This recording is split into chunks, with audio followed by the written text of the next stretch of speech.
प्रिय छात्रों नमस्कार। एनसीईआरटी गणित कक्षा 10वीं में आपका स्वागत है। हम लोग प्रश्नावली 5.2 को हल कर रहे हैं और इसमें हम लोग प्रश्न क्रमांक 1 कर चुके हैं। अब हम प्रश्न क्रमांक 2 करेंगे। तो इसमें हमें एक क्वेश्चन दिया गया है, निम्नलिखित में सही उत्तर चुनिए और उसका औचित्य दीजिए। तो इसे हम वस्तुनिष्ठ प्रश्न भी कह सकते हैं। तो पहला क्वेश्चन दिया गया है, समांतर श्रेणी 10, 7, 4 का 30वां पद क्या है। तो हमें 30वां पद ज्ञात करना है। तो इसमें सबसे पहले आपको कुछ बातें सीखनी है। जैसे कोई भी श्रेणी हो, अगर उसमें वह पद पूछा गया है, वह पद, यहाँ पे पहला पद, दूसरा पद, यहाँ पर 20वां पद, 30वां पद, इस तरीके से यदि पूछा जाता है और तो हम फॉर्मूला लगाएंगे n वां पद का। तो n वां पद का फॉर्मूला होता है an बराबर a plus n-1 into D. ये वाला आपको फॉर्मूला लगाना है जब भी आपसे वह पद पूछा गया हो।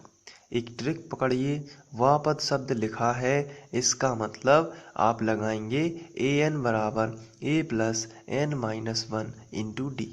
ये धीरे धीरे करके पूरे अध्याय में आपको सभी ट्रिक्स पता चल जाएंगी और आप सवाल देखते ही उसका हल कर दोगे। तो सबसे पहले आपको ध्यान रखना है, जो वह पद शब्द है ये n वां पद। n वां पद का मतलब होता है 30वां पद ज्ञात करना है, 20वां पद ज्ञात करना है। कौन सा पद ज्ञात करना है? जैसे हम लोग ज्ञात कर लेते थे, पहला पद होता है a, दूसरा पद होता है a प्लस 2d, इस तरीके से। लेकिन जब आपको यहाँ पर जैसे 30वां पद आप लोग कहते कि हम ये भी निकाल सकते थे a प्लस 29d। तो आप इस फॉर्मूले का यूज़ भी कर सकते हैं, लेकिन कभी कभी आपको पदों की संख्या निकालनी होती है और ऐसी स्थिति में हम ये वाला फॉर्मूला भी लगा सकते हैं। तो आपको यहाँ पर ऑप्शन होते हैं, आप ये वाला फॉर्मूला भी याद कर सकते हैं। यदि 30वां पद पूछा गया है तो आप लिख सकते हो an बराबर a plus n-1 into D, जहाँ n का मान 30 रहेगा और a और d सारणी से पता चलेंगे। जो भी आपकी श्रेणी होगी उससे पता चल जाएंगे। लेकिन आप इस वाले फॉर्मूले का भी यूज कर सकते हैं। इससे जो आंसर आएगा उससे ये भी आंसर उसी से आएगा, मतलब दोनों के आंसर समान होंगे। जैसे अगर आपसे कहा जाए 25वां पद तो आप लिखोगे a प्लस 24d। तो 25वां पद पूछा है तो a प्लस 24d। यदि 28वां पद पूछा है तो क्या आप बता सकते हैं क्या होगा? तो a प्लस 28 पूछा है, इसलिए 28 में से 1 घटाइए, कितना आया? 27, तो a प्लस 27d। तो ये फॉर्मूले हम लगा सकते हैं। लेकिन इसमें कभी कभी हमें n का मान ज्ञात करना होता है, तो इन फॉर्मूले में n का मान अब नहीं हम देख सकते, या हमें an दिया हो, n ज्ञात करना है, तो कुछ कंडीशन ऐसी होती हैं जहाँ पर ये फॉर्मूला हमें लगाना ही पड़ता है। तो आपको ये फॉर्मूला भी याद रखना है। तो चलिए अब ये जो फॉर्मूला है, अब हम अपनी श्रेणी की बात करेंगे और फिर कंपैरिजन कर लेंगे। जो हमें श्रेणी दी हुई है, जैसे 10, 7, 4 डैश डैश, तो इसमें जो पहले नंबर का पद है ये तो प्रथम पद कहलाता है, यानी a बराबर 10, ये प्रथम पद है। अब d का मान और चाहिए, क्योंकि हमारे फॉर्मूले में an बराबर होता है a plus n-1 into D, यानी a का मान चाहिए और d का मान चाहिए और 30वां पद ज्ञात करना है, इसलिए n का मान तो 30 है ही पहले से। तो अब a का मान तो मिल गया है, पहले नंबर का पद। और सारवंतर कैसे निकालते हैं? आपको पता है कि सारवंतर कैसे निकालते हैं। सारबंतर निकालने का तरीका है, दूसरे नंबर के पद में से पहले नंबर का पद घटा दीजिए। दूसरे नंबर का पद कितना है 7, इसमें से घटाना कितना है पहले नंबर का पद यानी -10। तो यहाँ पर माइनस की संख्या बड़ी है इसलिए माइनस का तो चिन्ह आ जाएगा और 10 में से 7 जाएंगे तो 3। तो ये जो है ये सारबंतर है, ये प्रथम पद है। तो हम आसानी से 30वां पद निकाल सकते हैं, यानी हम लिख सकते हैं a और n का मान कितना है, चूंकि हमें 30वां पद निकालना है इसलिए n का मान 30 है। तो a 30 बराबर a plus n-1 into D. ये फॉर्मूला हम यहाँ पर ये भी लिख सकते हैं, a का मान 10 प्लस n का मान 30 है, आप देख रहे हैं -1, और d का मान जो है वो आप देख रहे हैं -3 है।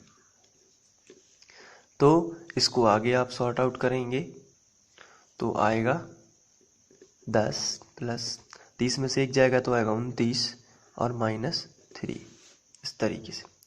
तो अब यहाँ पर 10 और 29 का जब करेंगे तो यहाँ पे माइनस आ जाएगा, क्योंकि माइनस प्लस का माइनस बनेगा।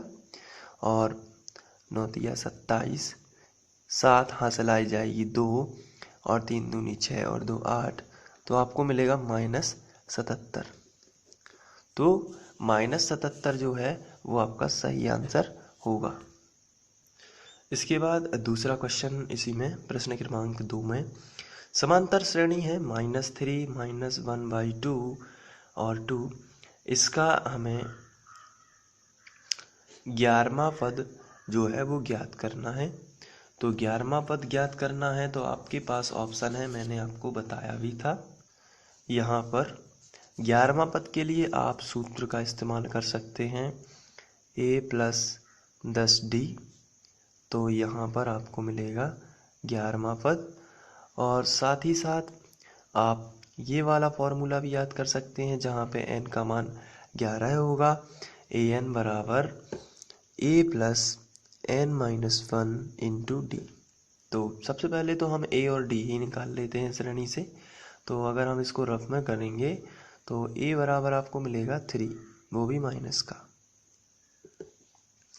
और d निकालेंगे तो d का मतलब होता है दूसरे नंबर के पद में से पहले नंबर का पद घटा देना, यानी -1/2, और घटाना है आपको -3।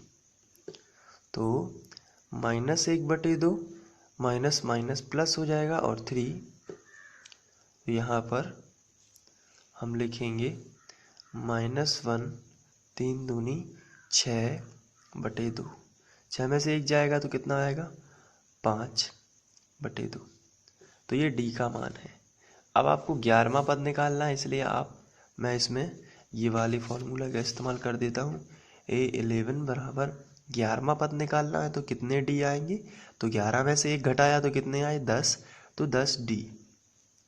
a का मान कितना है ऊपर देखिए -3 प्लस 10, और d का मान कितना है 5/2। तो यहाँ से आप कैंसिल कर सकते हैं क्योंकि ऊपर नीचे की संख्या कैंसिल हो जाएगी। तो 2 पंचे 10, -3 और 5 का गुणा 5 में किया तो 25 आ जाएंगे। 25 में से 3 जाएंगे तो आपका आंसर आएगा 22। तो जो 22 आंसर है वो करेक्ट है, तो वो भी प्लस का है। तो आप यहाँ पर +22 में जो है टिक लगा सकते हैं। आशा करता हूँ कि आप लोगों को ये प्रश्न क्रमांक 2 समझ में आ गया होगा, और यदि समझ में आ गया है तो आप एक बार अपनी कॉपी पर इसे कर लीजिए और प्रैक्टिस करते रहिए। Thank you.